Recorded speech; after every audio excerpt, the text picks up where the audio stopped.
Do not let a small space keep you from starting your photography studio. I'm Alicia. I've been a boudoir photographer for 8 years and I have always shot out of very small spaces. In fact, when I started my studio 8 years ago, I was shooting out of a spare bedroom in my townhouse. And then I moved to a slightly larger room in my basement. And even now, I shoot in a studio that's really only like, I don't know, just over 500 square feet. I've never shot in a super big space, and I don't want you to feel like you have to have one in order to be a photographer. You don't. If you want to have a full service studio, I would recommend setting up your studio in a similar fashion to mine.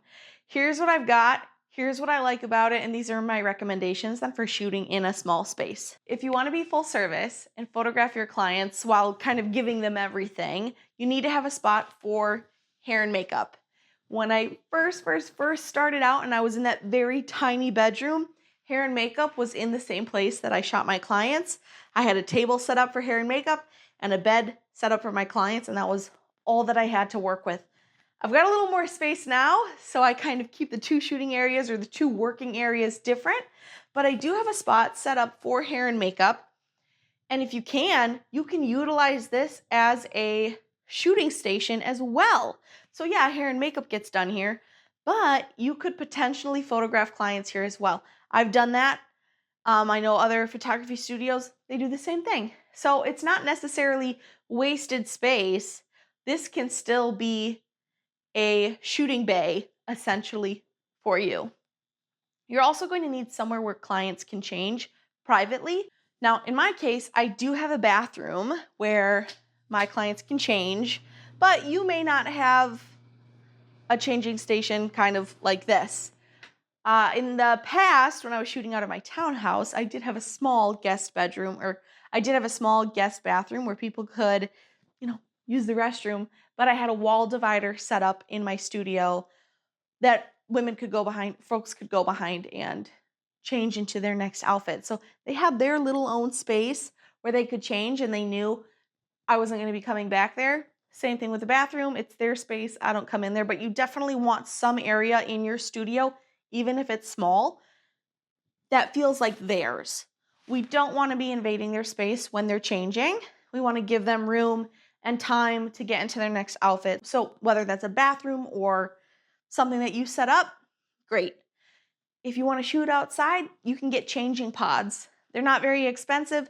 They open kind of like a tent, and they're small and portable, and I highly recommend a portable changing pod if you want to ever take clients outside. At my studio, I do have a full wardrobe. Wardrobe is something that I have always offered to my clients, even when I was in a really, really tiny space. I still am in a small space, but I think having a wardrobe for clients is worth the real estate that it takes up in your studio. You don't have to have as big of a selection as I do. You could have just a few pieces in different sizes so that you have something for people to borrow and wear. There are people with much larger studios than me who have a much larger collection. I just can't really go too much bigger than this because this is about all of the real estate that I want wardrobe to take up. But I do totally think it's worth it. And if you want to be full service, having this available for your clients, it's great. It takes the pressure off of them to shop or to buy stuff. And it just makes their day a lot more relaxed because they don't have to worry about what they're wearing. They can just borrow from you. Totally up to you how you want to store your wardrobe. I've used built-in closets before. I've used portable wardrobes. I had a much smaller clothing rack. Actually, this rack right here was the very first one that I used to hang all of my clothing on. It's not very big, but it didn't have to be because I didn't have a super huge extensive wardrobe. You can kind of pick and choose on how big you want your wardrobe to be, but it is something that I think it's worth having, and it's worth having somewhere for those items to be hung. If you are really, really, really trying to save space, you could incorporate something like a small wardrobe or an ottoman or furniture that you can open and close and store things in. Then your wardrobe can be tucked away in those. You can still use them as props or furniture for your photo shoots, but they're serving dual purpose, right? We've got our clothing stored somewhere. We also get to use it in the photos. It's kind of a win-win. and a great way to save space if you are shooting somewhere small.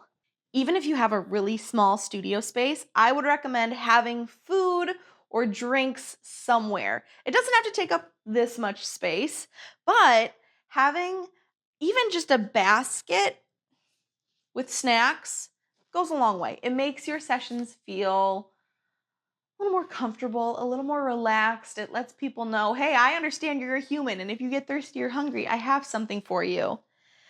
If you're shooting out of your home, you can keep these goodies stored in your fridge and run and grab one for them if they request one. I have a mini fridge, but you don't need something this big. Basically, having some part of your studio where you have goodies or snacks for your clients to treat themselves to so they stay fueled and energized for your session. I have always found it to be really helpful. And this is another part of my studio that I'm never going to get rid of, even if my square footage changes. I think having water or snacks on hand is really, really important when we are working with other human beings. As a full service studio, something that I like to do with my clients is do a in-person image reveal. So my clients take a break, they grab lunch, they come back, and I have their photos edited and at least at a quality good enough for them to look at and choose favorites. You can do this, you cannot do this, but if you're working in a small studio space, I think having a spot where you can do in-person image reveals is still totally possible.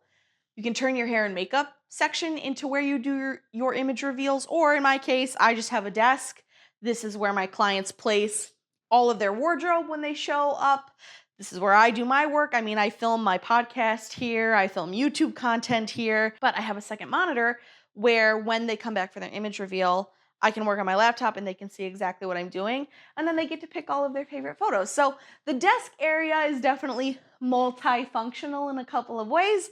Again, this is where we lay out wardrobe. It's where I work. It's where they get to see their images. So it's multi-purpose. But if you have a small space, all you really need is a spot where you two can sit together and look at a computer screen together.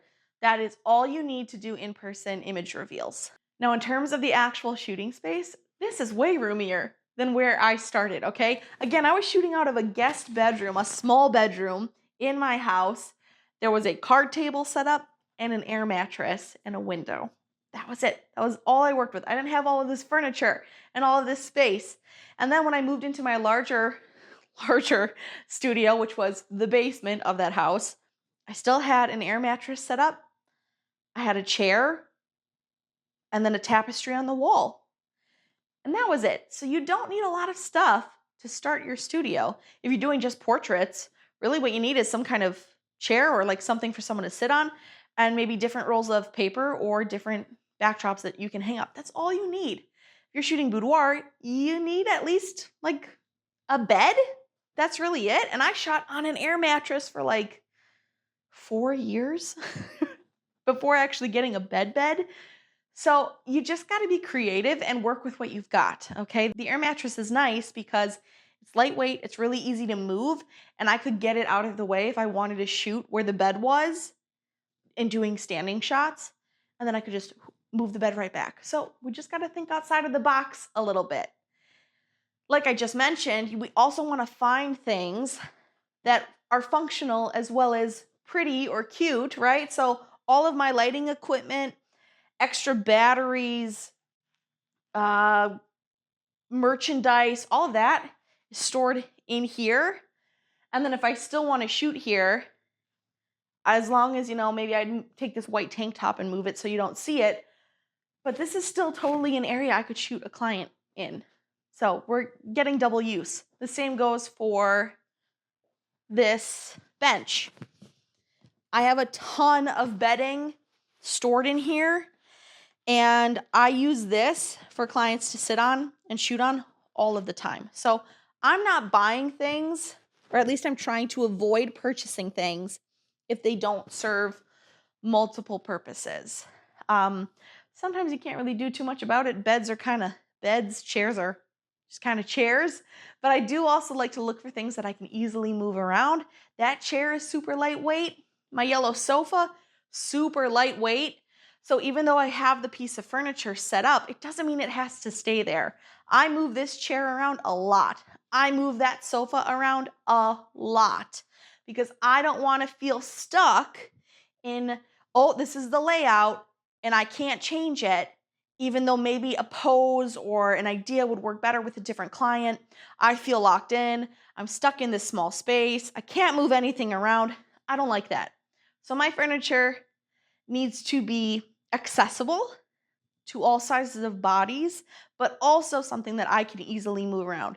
It's hard to find furniture that does both, but it does exist. I promise. You just got to look for it and again, be a little bit creative. And then really my last piece of advice with how I've set up my studio and how you should set up yours is to use every nook and cranny. So there is really not a spot in this studio that I don't shoot people. I will photograph people on this wall by the neon sign.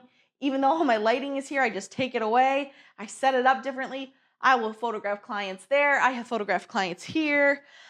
The rug is cute. We shoot on the rug. We also shoot on the sofa. We use the sofas in a lot of different ways. I will move the sofa and shoot clients right here. I photograph clients looking into this mirror. I have photographed clients right here looking through the plants. And then I moved them a pillar back so I can get the whole wall. And then we sit down right here and we still use the windows, but now they're sitting or they're doing kneeling poses. They sit and kneel on this. They stand in front of the mirror.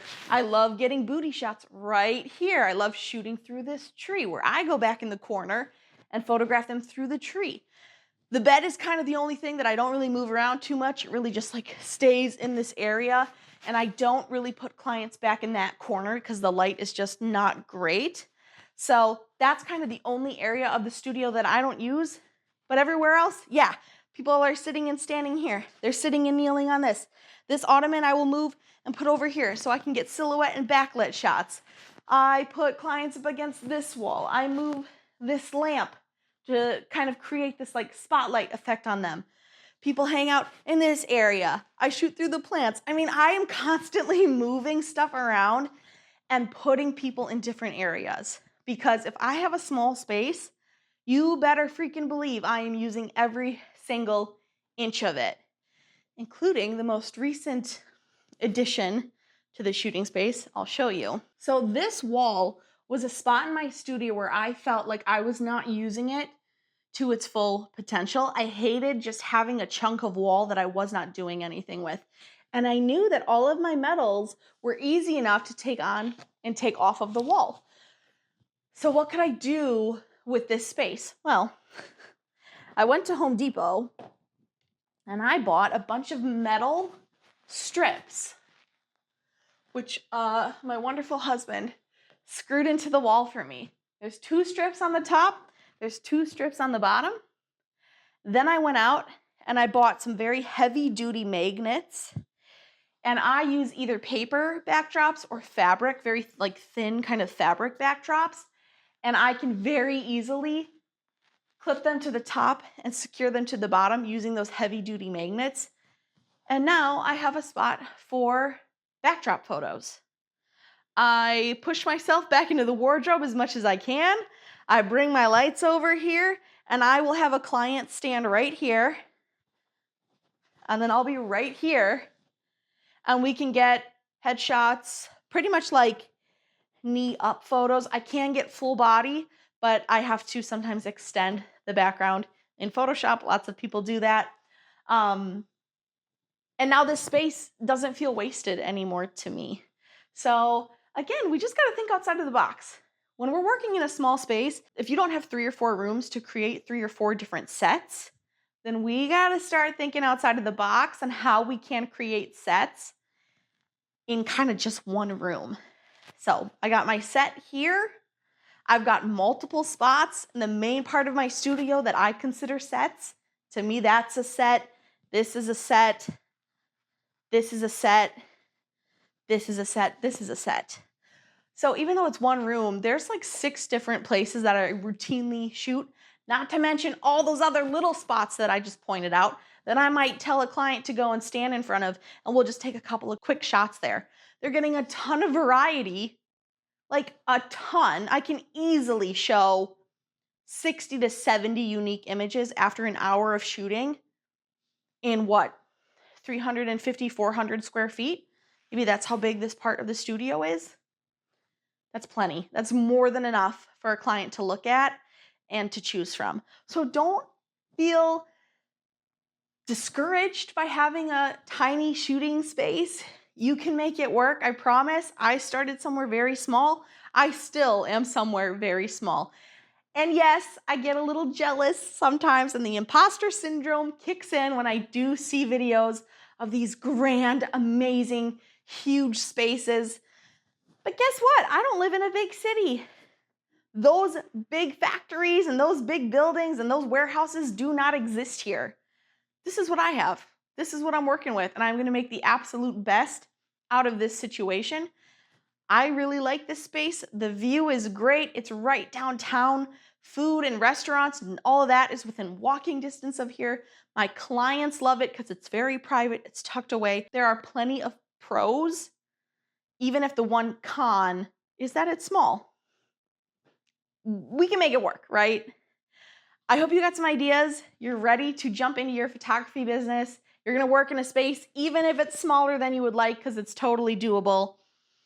And if you feel like you got good info out of this, great. That was the whole point, right? Why else am I making these videos? So like, subscribe, get more photography education, and if you ever have questions, let me know.